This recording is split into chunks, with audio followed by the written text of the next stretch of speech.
Sorry.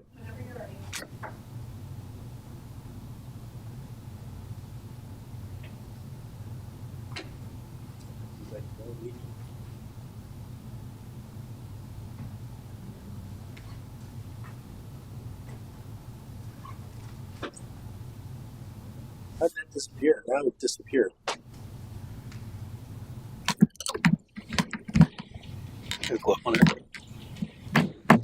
Let's call to order the Comprehensive Land Use Planning Committee meeting of May 28th, 2024.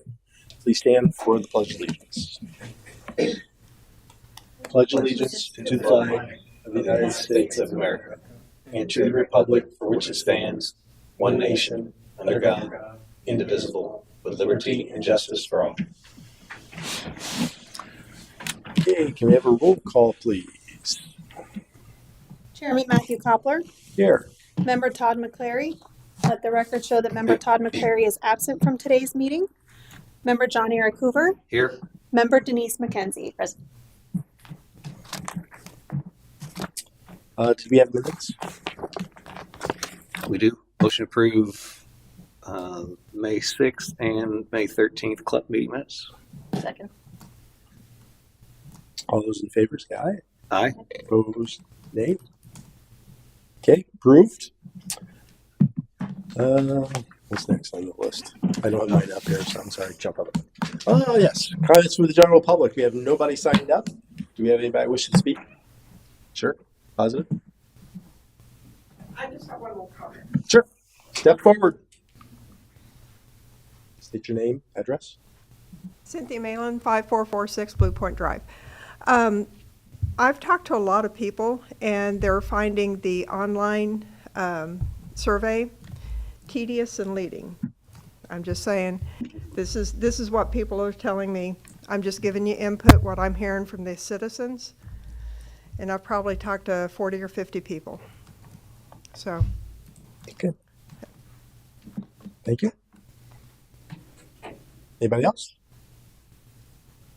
Okay. Comments from the board? I don't have any. Nothing from me. So let's then jump right into the first agenda item. Over to Tammy. Okay, this mine's filed accidentally. Okay, so Tammy. today, Sorry. Thank you. Tammy Brana, Brana Consulting. Today we're going to be talking about Goal 4 and then Goal 5 in the coastal and conservation and coastal management element. So let me pull this up.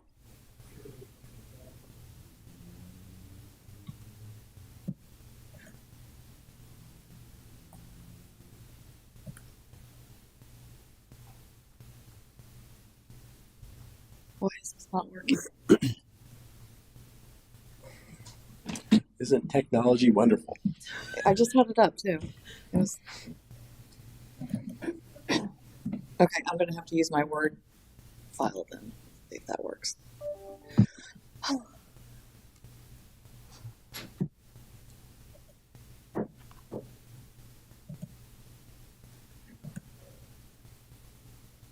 Almost there. Okay, so the Goal 4 relates to post-disaster recovery and planning. Get in there, sorry guys. There we go.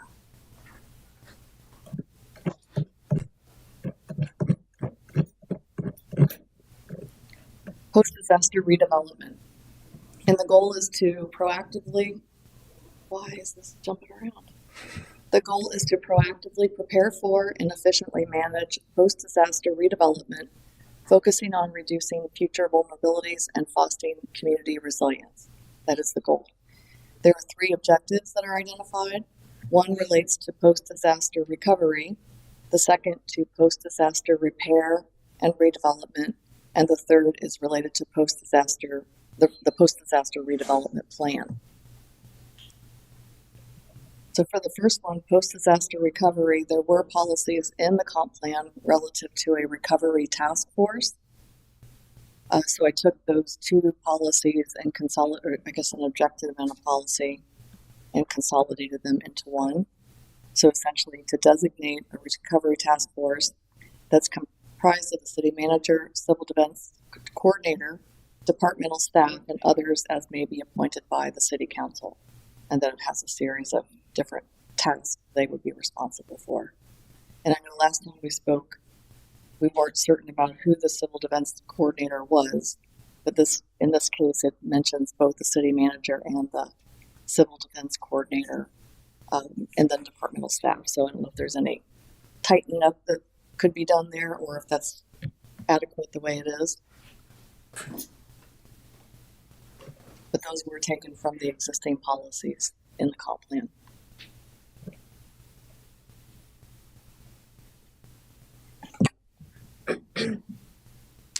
And that entity would be looking at your preliminary damage assessments after a disaster, looking for financial assistance, so making sure everything's organized and submitted accurately to seek funding from state and federal agencies, to authorize immediate cleanup and repairs for the protection of the public health, safety, and welfare, to direct any post-disaster recovery and redevelopment plan activities, and to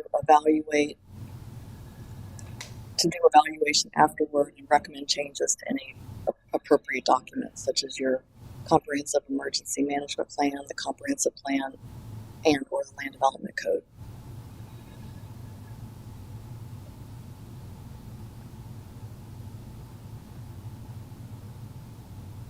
Any thoughts?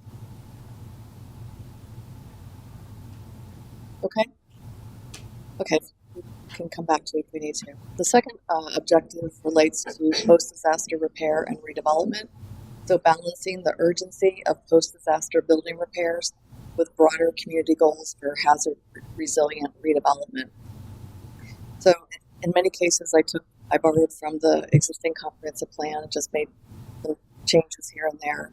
The first one relates to a time-limited building moratoria, so that you can kind of get settled and get your bearings before you start issuing plans for major redevelopment. Temporary use permits, so procedures for issuing any kind of temporary permits to help get the city back on its feet. Expedited permitting for post-disaster procedures for building repair and reconstruction. That includes review and approval of development and building plans that are consistent with your code and your comprehensive plan. Looking into the coordination of the timing for repairs and redevelopment activities to make sure that they're in a logical and efficient sequence. Then the next one, CCM 4.2.5 at the top of the page, relating to severely damaged structures. I understand that you are coordinating with the state, looking at what that threshold would be, maybe going from a 50% to a 40% of the pre-damaged assessment value. I know you haven't gotten there yet, so I don't know if we want to keep this at 50%, and then if you change that later on down the road. I mean, I know you want to have discussion, and maybe that's something that we don't just rush right into. So I just put the 40 in there because I know there's discussion going on, but I know you haven't engaged the public on it yet.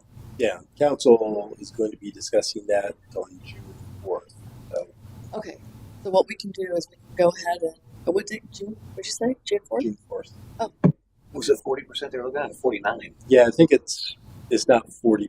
I think it's a little bit higher of a number. is it 50% now? Yeah. They're just thinking like somewhere between 40 and 50? Yeah. That, Yeah, because if you're below 50, then you get more points from a CRS rating perspective. Gotcha. So, because it's more stringent.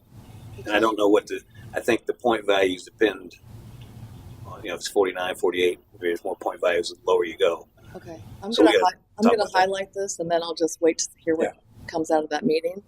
And then even if we send this off to the state at 50%, there'll be a time in between that before it goes to the final second reading that we could potentially just bring it down if it's appropriate to do that.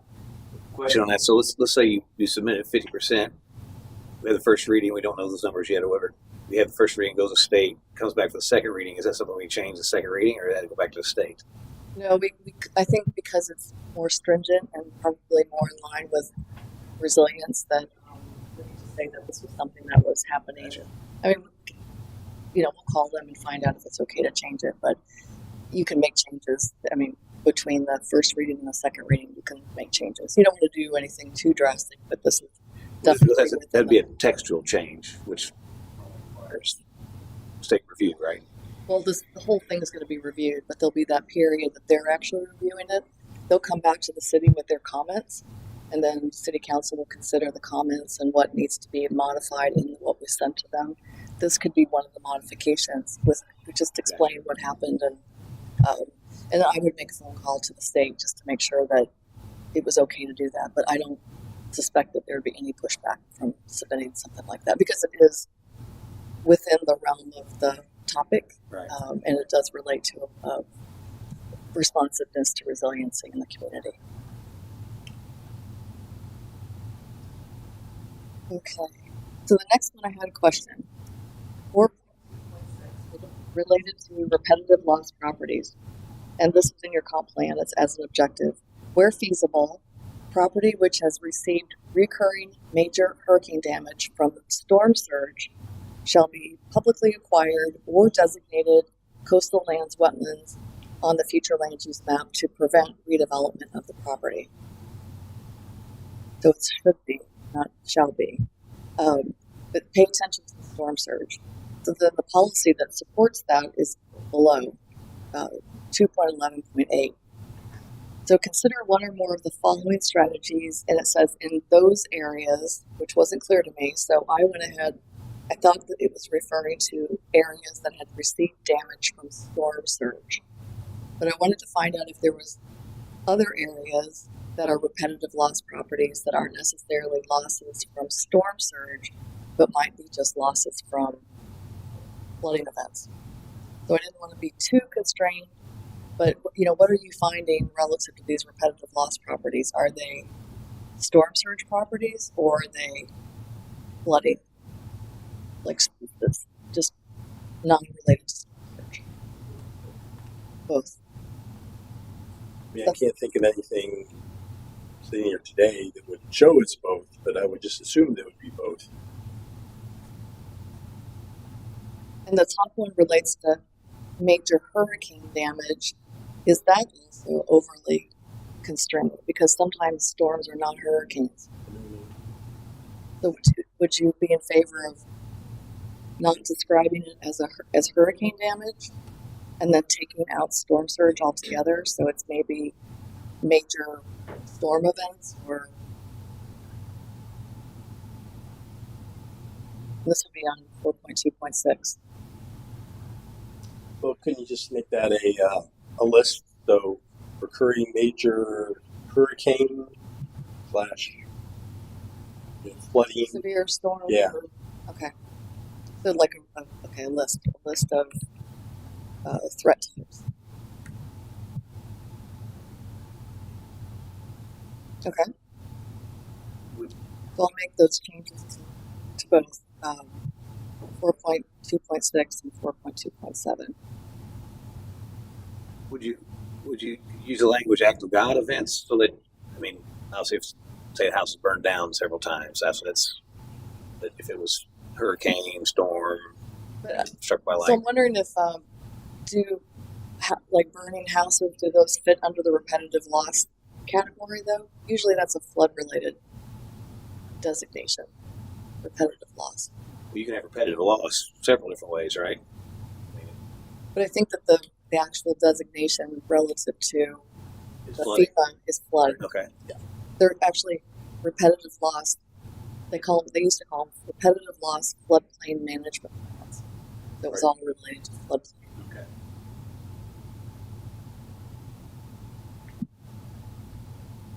How about if we'll just work something up and maybe we can just send it out to you guys and you can respond. Well, I don't know if we're going to have another meeting or not before we send off to the state, but We'll see. Okay. There's plenty of time, right? Okay. Okay. So then this is actually going to be kind of a short meeting for this because we're almost at the end here. The last one is it's the post-disaster redevelopment plan. So guide your post-disaster activities through a post-disaster redevelopment plan. And so this plan would be a set of your comprehensive emergency management plan, which is something I believe that you guys are working on or about to start working on. So for that plan, there are in policy 4.3.2, there are a list of components. And so that's kind of a long laundry list of things that you could address. So is there anything in there that you would not want to include in your post-disaster redevelopment plan or anything in addition to? And I think this could just be a list and not necessarily bind you. You know, we can, instead of saying shall address, we could say should address. And that way you could decide when you get into it what it is that you want to include in your post-disaster redevelopment. Well, could you change address to shall consider? Yes? Everybody good with that? Mm-hmm.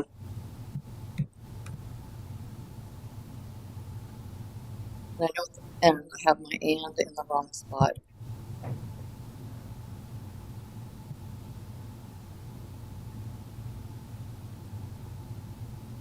Oh, no, I don't. There. And. Okay. Any other clarifications or changes that you might want to see in this?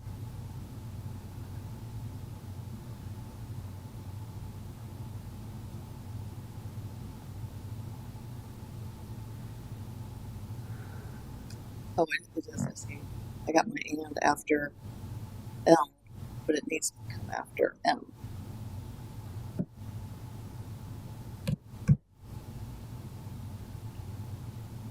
So I guess the question I have for you is in that new policy and as a component of the comprehensive emergency management plan, then you have things that are a part of comprehensive emergency management plan. But one thing that may not be a part of a comprehensive emergency plan, which is sea level rise. Again, comprehensive emergency plans deal with emergent situations where sea rise is, I mean, it may, cause those things to be worse, but it's not necessarily It's an emergency. It's an in the moment sort of thing. right. And it certainly doesn't. This does not have to be part of your comprehensive emergency plan. It could just be a standalone. But I Right. didn't know if you And wanted that's, I guess, where I was going is, Yeah. I mean, it's almost that you have to have another policy just for that. So, in essence, this is really looking at if there's major destruction in your community, how do you want to rebuild, Mhm. and what are some things that you want to prevent as a result of your plan for such as the blight and abandonment of properties. It's just anticipating what sort of things could come about and having a plan in place to address them. Now, if you think that the comprehensive emergency management plan is probably something that's higher up in this, because this is really the redevelopment aspect. But one way I've seen communities do this is to have it be part of the CEMP, but in other places it's this own standalone document. So I think that's just I knew you were working on your CEMP, so I thought maybe that could be a component, but we can certainly split them out. It doesn't. There's nothing that tells you you have to keep them together.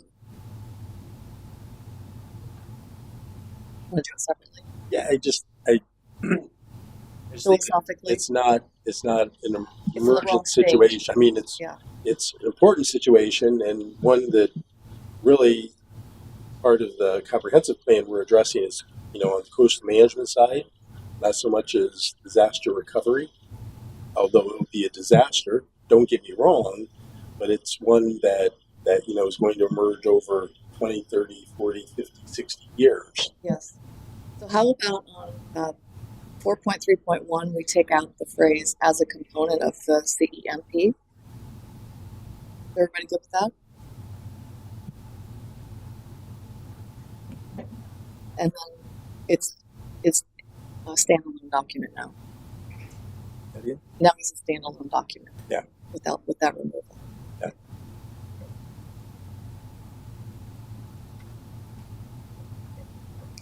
Okay, so if there are no more questions or comments, we'll go on to the last goal, which is community involvement. And I started to put these together, but I thought, you're not going to have this big exhaustive list because you want it to be manageable. So I thought I should put it back to you guys. And what do you think are important ways that the community and also the community's partners could be engaged in your conservation and coastal management strategies? I know that you're doing things like notifying people during hurricane season to be prepared and to, make sure that their properties are in good shape before the season starts. But then are there other things that you would, I know the city managers talked about botanical gardens in the past. So is that sort of a community project that could be something that, might get some interest behind it and organize the community and putting together some type of garden? Because the gardens are, creates clean air, absorbs water, so that would have a resiliency component to it. But off the top of your heads, are there anything that you feel that this community would be excited about helping to, either from a conservation perspective or from a resiliency perspective?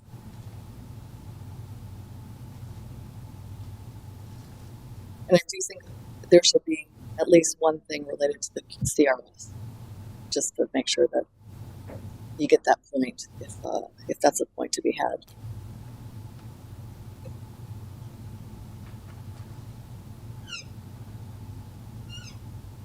So was it's like 49 different things here?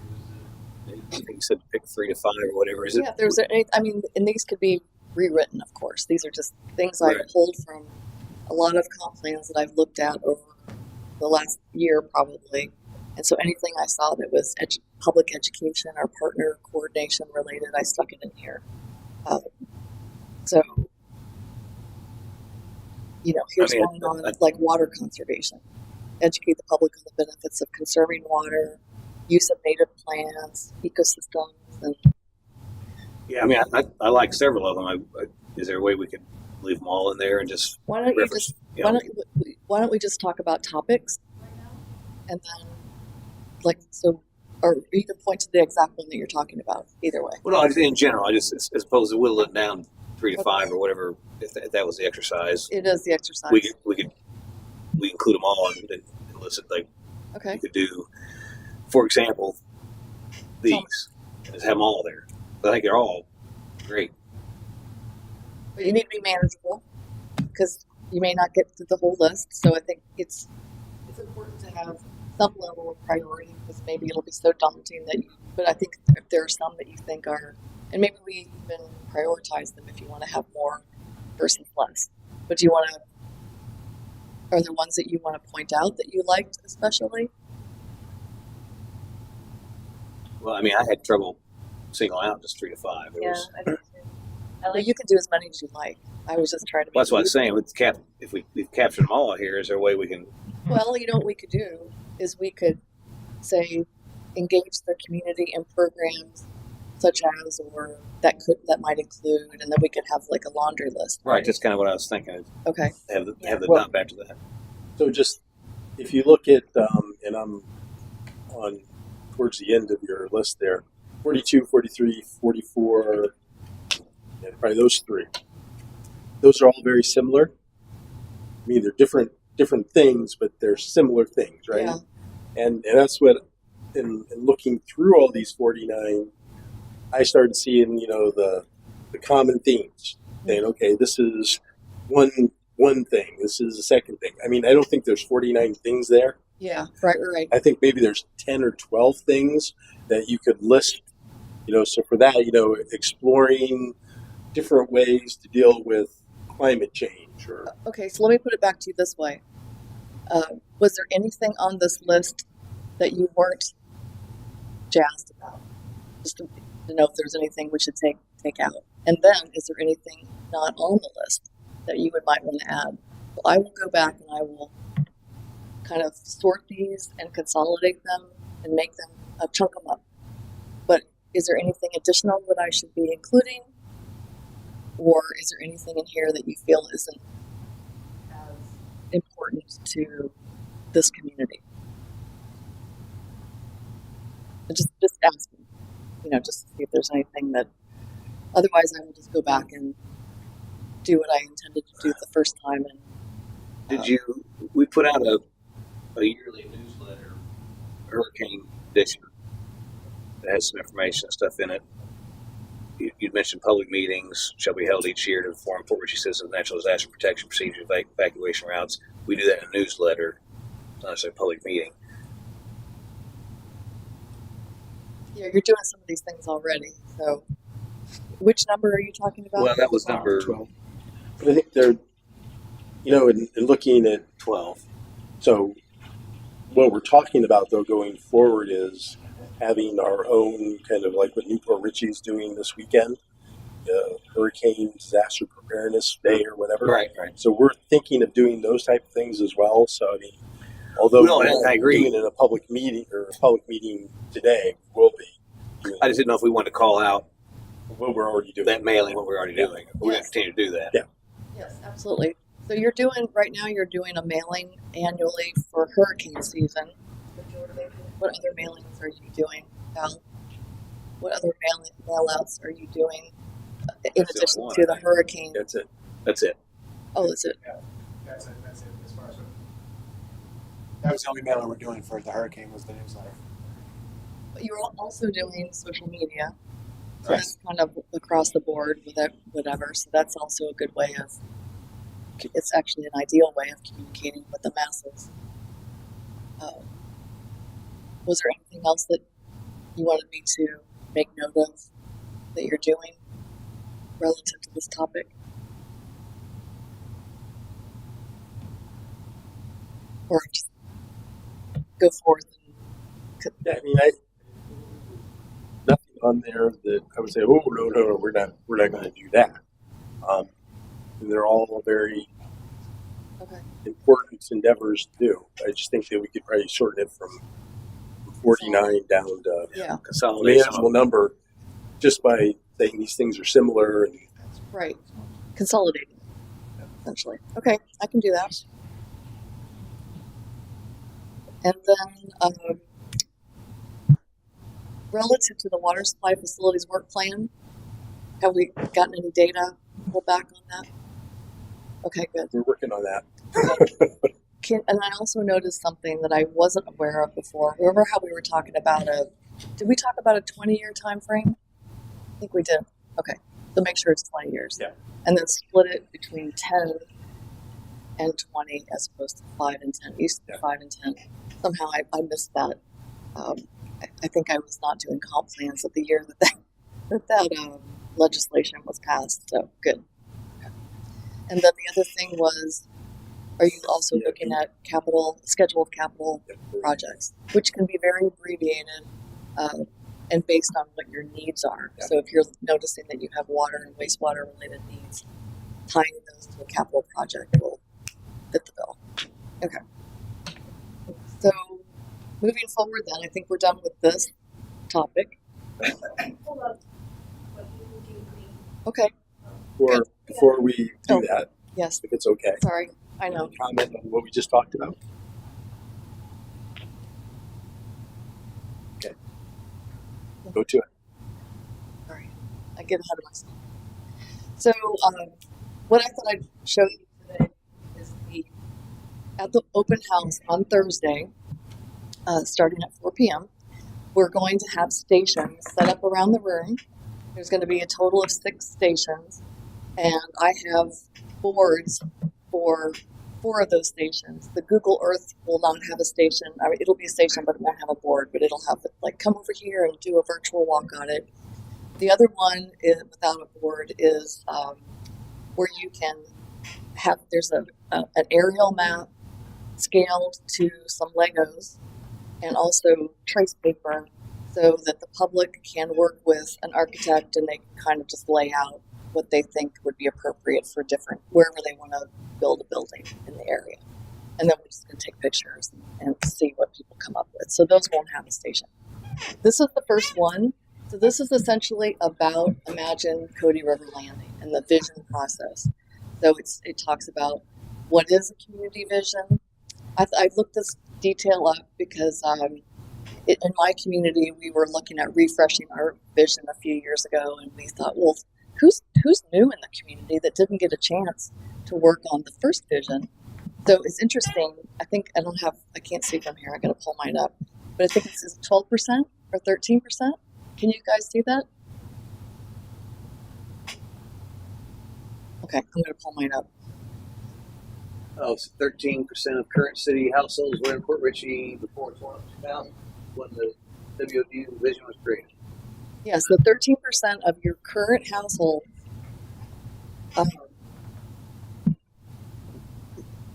of current city households were in Port Richey before 2000 when the original vision for the waterfront district was prepared.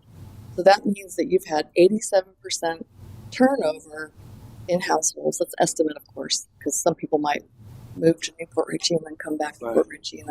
But essentially, you have a lion's share of your community who've never had an opportunity to express what their vision is or what their preferences are. So that's why in communities, typically when you have a vision, they tend to look at them about every 10 years because there may be things that are changed, things in technology or things in the structural aspects of around the city or with economics or whatever. So typically they look at an opportunity to if there's a reason to sort of look back at that vision, and they call it refreshing it to see if it's still valid. How do they come up with that number, by the way? Is it they look at property sales? That 13%.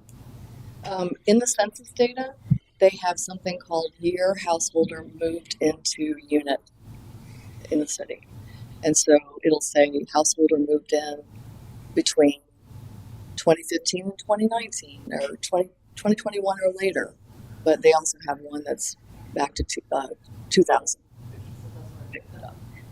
The vision actually was established, and you will see in the next slide, between 1998 and I think 2001 maybe, or 2000. I'm not certain. We'll go to the next one. But I'd like for you guys to be able to read these if you want to, just to make sure, because tomorrow morning we're going to print. So if there's an opportunity, well, let's go through it and we'll come back. So this is the second one that's actually when you first come in about the project. So where we began is in 1998, the city put together an intermodal waterfront master plan, and they finalized it in 2001. So it was a phase 1 and a phase 2, but together they represent that plan.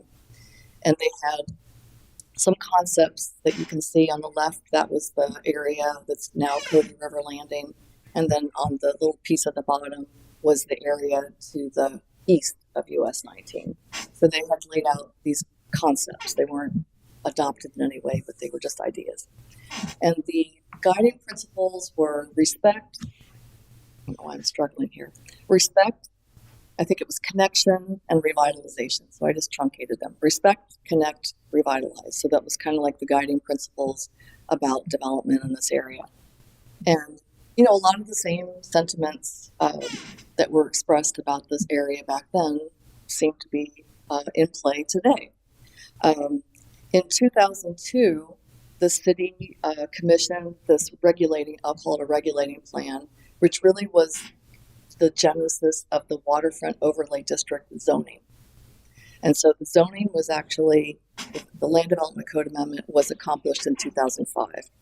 And then the objectives of that were to improve the physical image of the area, to protect environmental sensitivity of the river, to provide for the highest and best uses of waterfront properties, to enhance and revitalize the area to create an economic focal point in the city, and to expand the tax base. So those were kind of the guiding principles for that waterfront overlay district zoning. And then I went ahead, just because there was a long period of time that there was not a lot related, but I thought, well, the vulnerability assessment and adaptation plan does speak to the waterfront overlay district. So I went ahead and threw that in there just as a planning product. And then here we are. So in 2024, 26 years later, does the 1998 vision still reflect our goals for the waterfront district? And that's what this visioning process is about. So in developing this visual preference survey that has a lot of topics and every opportunity for people to say if they want something more or less or different or the same, there's plenty of opportunity for people to express themselves. And we've had, I think we looked, what did we look just a little bit ago? There was 473 responses so far. Not all of those are complete. There's a few that, I think it's like 85% rate. But even if some people thought it was leading, everybody, which I think there's probably just a few that maybe said something to that, but just a tiny 2% maybe said something like that. But what's gold is that when we said, what's your vision for the area? It is so robust. There are so many, and I haven't sorted through it because I'm going to wait until, just do it like one fell swoop. But just reviewing them, there's a lot of positivity. There's very few, people love the area. They love it. But they have we love it the way it is, but it could have this or it could have this and so there's a lot of that. I think at the end of this process, you're going to have such rich information from which to help you make decisions going forward. I think it's going to be a really valuable process. Regardless of the scale, that's a whole different story, but I think that that's the next step, of course. Okay, let's go to the next one. So this is the station 1. This is station 2. So what's allowed in the planning area today? So within the planning area, which includes both sides of US 19 and a larger strip of US 19 itself, you've got these 4 zoning categories: C2, waterfront commercial; C3, general commercial. And those are the 2 categories that are within the WOD. So those are the underlying zoning districts for your overlay district. Then in other areas, you've got the R, here again, why am I looking up there? You've got R2, 2-family residential. So that's the yellow areas that you see east of US 19. And then also the orange areas, which are R3, multiple family residential. For each one of those zoning districts, we have indicated what the maximum allowed dwelling units per acre, and sometimes that refers back to the comp plan because in some cases these zoning districts don't speak to a density or they don't have a lot area. So if you have a lot area, you can figure out how many of those lots you can get per acre, and that gives you your density. So for instance, in the C2 waterfront commercial, you can get 15 units per acre, but in C3, which has no minimum lot requirement and no reference to density, you'll be able to get that 18 units that's allowed across the city in the commercial mixed use future land use category. For R2, it's 9.68. It's kind of an odd density, but that's what the 4,500 square foot lot into an acre gets you. And then R3 is also it also states 15 units per acre. So residential is already a component of this area. Of course, there's commercial, and you can see the different floor area ratios. 0.6 for those commercial categories and 0.25 for residential. So that's more of like your neighborhood commercial. And then your building heights are 72 feet and that's the maximum. There's things that require it to be lower in other cases, but that's a max. And then your R2 allows a 32 foot. So over in the yellow areas, east of US 19, those are 32 feet. So this is an opportunity for the community to be aware of what's been adopted, what applies to which areas, and just information, right? We want to make sure that people have the fullness of information. Is that C2 density correct? Because the WOD is 15 for sure. The WOD does not state. There's no density. If I looked, I could not find a density reference in WOD. I think it does. Underline. I think it actually was 18 and it reduces it in WOD to 15. It is in the waterfront commercial, but But look, I looked, I searched, I did a little word search. That's what I was wondering if C2. But if it's incorrect, let me know, because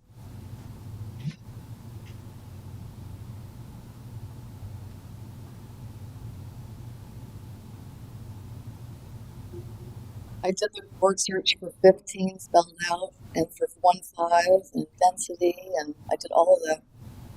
I just wanted to make sure my eyes weren't tricking me. So I was definitely 15 in the WOD, and I thought that was a reduction from the 18 because there's both C2 and C3 in the WOD. There,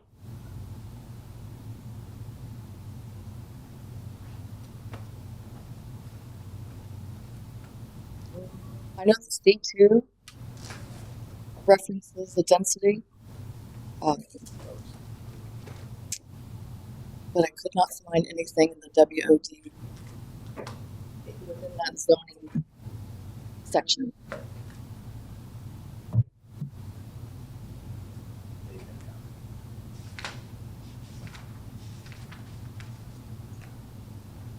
Is that the Okay. zoning code? Dave, did you have a comment? Did you want to say? There is actually. Dave Miller, 5439 Blue Point Drive. Point Drive, right. There actually is no C2 zoning. It's C2 waterfront. We're right, C2. It's See, called, it says C2 waterfront, but if you look in the code, we don't specify what C2 zoning is. We specify what C2 zoning waterfront is, but we don't specify C2. Well, because C2 is a waterfront It's a designation. Yes, but there's areas outside of the waterfront that are C2 that's not defined. well, there's C2 in the county.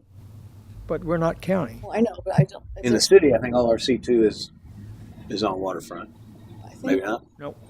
But it's 18, and then it drops down to 15 in the waterfront district. And I think I got it. It's in my notes. just let me know where it is, and I'll make the change, because I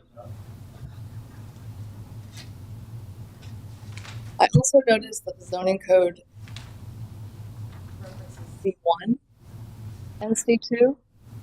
It needs to say C2 and C3. So there's just a text amendment that you need to do. What was that again? If you look at the WOD section, it will say the commercial underlying districts are C1 and C2, but they're actually C2 C2 and C3. No. Show me. Waterfront C2. Okay. This is 127.52. Maximum height is 7 feet. Okay. Oh, here. Multiple family. Is that WOD? No, here's WOD right here. In here. And then here, it says it's Yeah.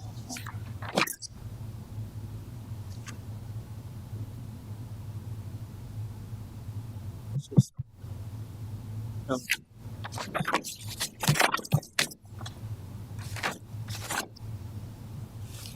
You're looking for 15 units per acre.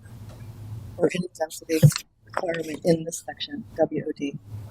Really? Yeah, that's C2. I got that. this is waterfront Yes, that's C2. C2, which is this area. Right here. Look here. This one. Right.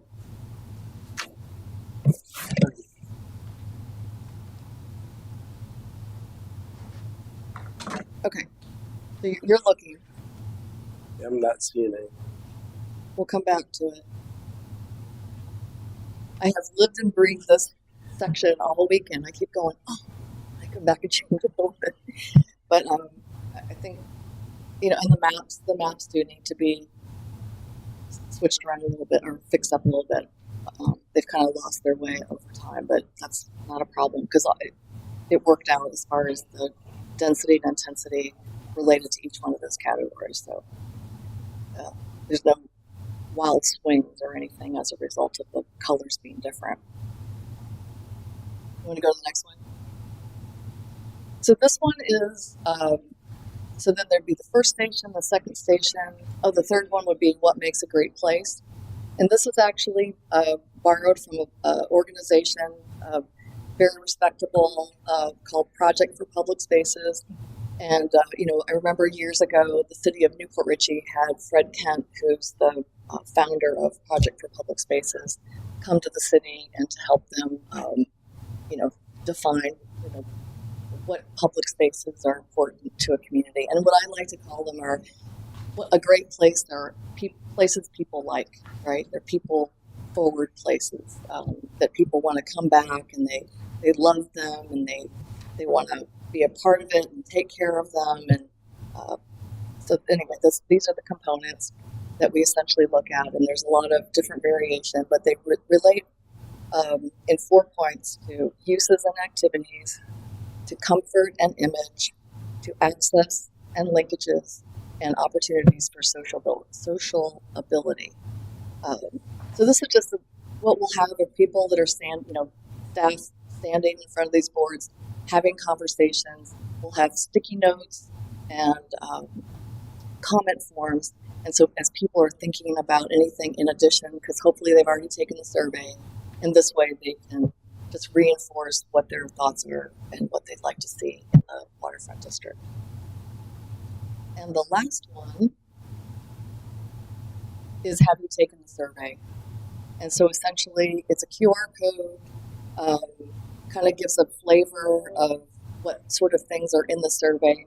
We're not going to be having people answer questions in the meeting, but they certainly can go to their phone and do the survey then. And I'll also make sure that we think on something else, like with the QR code, but we'll make, the comment card. We'll make sure that there's a comment card over the passport too. So I'll make sure that the QR code is on other things that they're going to take home. Did you? It's defined In the definitions? by defining what's in C1 and C2, which is No, but what about the density? It has to be in this section. Oh, that's W. Yes, that's one. I know I wanted density, the Okay. units per acre. Gotcha. Oh, I was excited. Maybe you found it, but okay. Okay, so that's that. So if there are any changes, let me know. I won't submit this until in the morning. But Can you email it? Yes, absolutely. Yep. I'll take a look tonight. Yep, I can do that. So the next thing, I don't know if I've sent that to you or not, but I wish I could show you. I did a passport. It looks really nice. I think you'll like it. So it's a passport where people can go around and they can get stamps. Stamp. So I wish I could show you. I'm so proud of it. No, I can't show you. But anyway, so people can go around. It has nice instructions.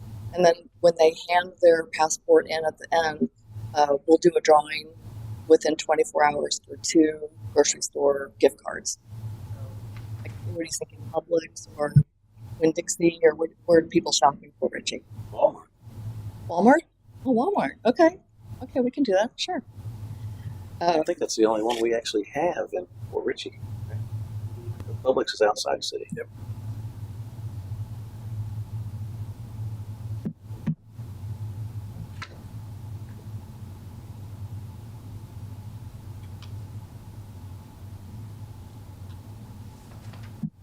I'm gonna Lunch with the city manager. actually, if I email this to you, can you see it?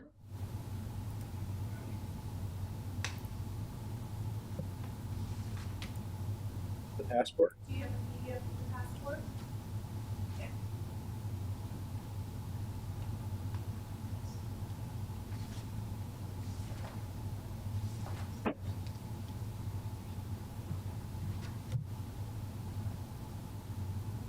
Okay, I hope this is the latest. Hey, Tammy, going back to the densities, what in the land use plan, did they have a maximum density for the waterfront? So the waterfront overlay district is zoning. It's not recognized in the comp plan as a future land use category. That is something that needs to be fixed on your future land use map. But no, it does not indicate because it's not a I just category. couldn't remember. I know that there was a number of them in there. I just didn't know if that. So commercial mixed use has density of 18 units per acre and also has the floor area ratio. Whatever I indicated, if it's not specifically referenced in the zoning code, I went back to the comp plan because that's the, that's the base, and then you can refine upon that with zoning. But the residential has 18 units per acre, and then the commercial mixed use has 18. There we go. So each one of the stations, some instructions, and then we'll have a comment box or a box for them to put this, and then they can put their name and their email address to enter the drawing. Instead of a gift card to Walmart, why don't we support local business? We can. Like the restaurants maybe and waterfront, Gildog. So I'm going to do two $50. So if you have, I'm just thinking Walmart, is and a not chain and yeah. You No, know. I'm with you on that. Is there any? I mean, I could go to. Do you want me to go to a restaurant out on the Cody River Landing? And they probably have gift cards. That might be appropriate. What do you think? I like it. I don't care. Usually grocery store is the only way in. Well, I figure with the grocery store, you can always, I remember when I was a young planner, they used to give us like $25 for a turkey at Thanksgiving. It was a little something, and everybody has to spend money at the grocery store. So, but if you don't go out to eat or whatever, but I think small businesses also are important to support. So I just want to have something to give away, and so whatever you want to give, it's fine with me. Sure. And that's it. So I'm going to email this file to you. And so if you could just go through it very closely and make sure that everything looks good and you're okay with especially that first one where I kind of did about sort of the origin of how we got to this point, and make sure that you're in agreement with my storytelling. What time do you need to send it to the printer? Pardon? What time do you need to send it to the printer tomorrow? I would say by 9 maybe. I'm not certain. I told them I was going to send it in the morning. So Okay.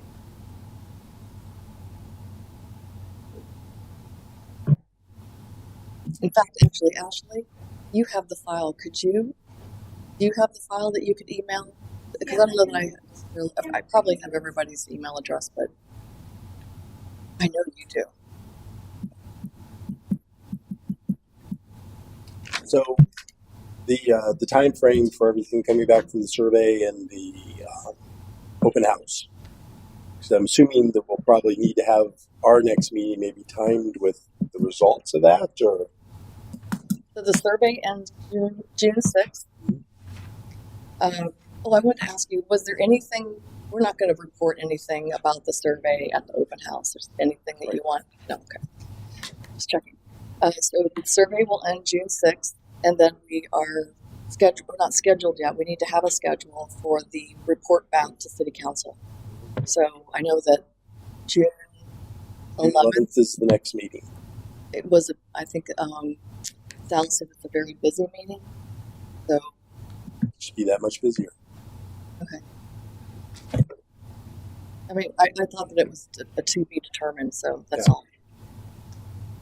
So Because June 6th, and then you're going to have your agenda packet. So I guess maybe we won't be able to make the agenda packet, but we could certainly Right.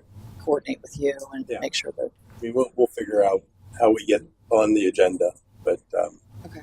I think that's cool. So do we want to then have our next meeting before that meeting, the week before, which would be next week?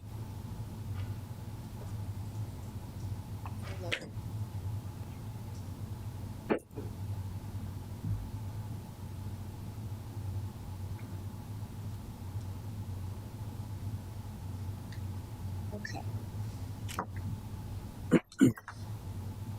So the only, well, that's this river. I have something on the 4th at 6 p.m. at Zephyr Hills, so I can't be Have there. it after the survey's done? What's we're talking about right You want to do it on the 7th? 6th? You want to do it on the 6th? They can take the survey on 6, right? Or is You it, can take the survey on the 6th. it'll be closed midnight on the 6th? now? Either the 7th or 10th. 7th is Friday. I can't do the 10th because I have my second Zephyr Hills meeting with the city council that night. So I could do the But if 7th. we did it earlier in the day, either day earlier in the day. I have a 6 o'clock in Zephyr Hills, so I just need to probably be driving there by 4. So it's up to you. You want to do it earlier in the day on Monday, or if you want to do it on Friday, the 7th? No. I do Friday, it sounds like.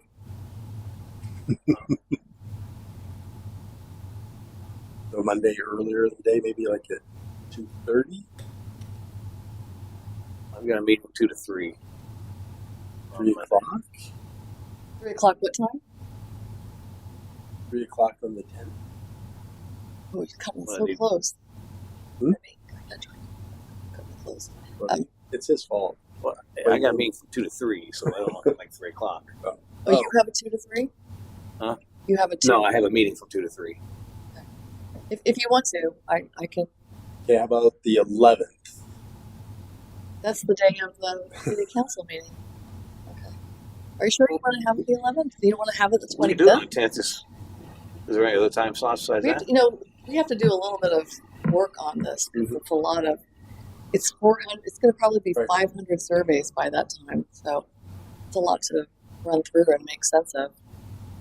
But we'll figure it out. If We do need 4 on the 10th? Or you're doing something Yeah, on she has to leave by She 4 has to leave it. at their latest. to. My meeting. What's the question? Could we do it in the morning? Like, Yes, we could do it in the morning, but I don't know if that works. no, not yet. Not me. That stinks. It's right. What's the earliest you could do it on Monday? 1.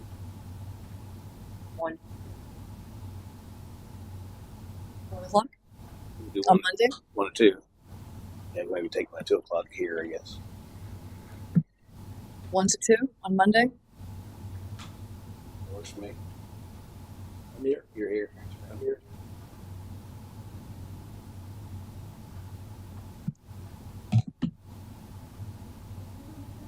One.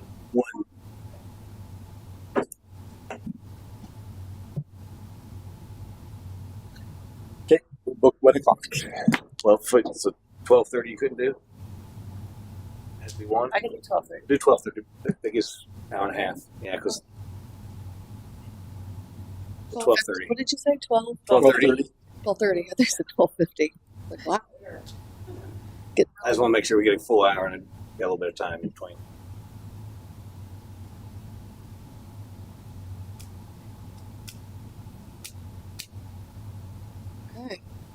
Okay. No other business to come for us? Motion adjourned. Second. All in favor? Right? Thank you. We're closed.